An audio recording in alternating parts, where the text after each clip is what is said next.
মঙ্গলবার রায়গঞ্জ স্টেডিয়ামে সরকারি অনুষ্ঠান রয়েছে মুখ্যমন্ত্রী মমতা বন্দ্যোপাধ্যায়ের। প্রশাসনিক সূত্রে জানা গিয়েছে, দুপুর 1টা নাগাদ মুখ্যমন্ত্রী হেলিকপ্টারে করে রায়গঞ্জ স্টেডিয়ামের সভাস্থলে পৌঁছবেন।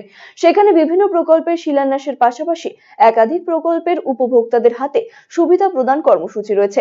মুখ্যমন্ত্রীর সফর ঘিরে শেষ মুহূর্তের প্রস্তুতি চরমে প্রশাসনের। সোমবার মুখ্যমন্ত্রীর সভাস্থল ঘুরে দেখেন জেলা শাসক সুরেন্দ্র কুমার মিনা, রায়গঞ্জ পুরসভার প্রশাসক সন্দীপ বিশ্বাস সহ অন্যান্যরা। জেলা শাসক জানিয়েছেন, প্রস্তুতি পর্ব শেষের পথে। মুখ্যমন্ত্রী সভা থেকে একাধিক প্রকল্পের শিলান্যাস সহ বিভিন্ন উন্নয়নমূলক কাজের সূচনা করবেন।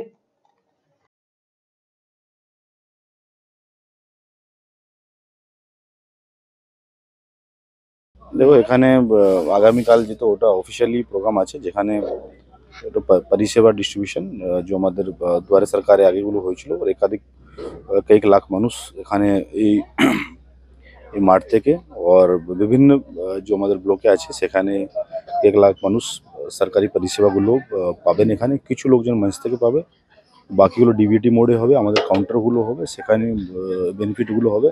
তার পাশে একাধিক প্রকল্পের শুভ উদ্বোধন, শুভ শিলান্যাস হবে। তো এগুলো আমরা সব মিলিয়ে অ্যাডমিনিস্ট্রেশন পুরোটা এটা দেখছি আমরা।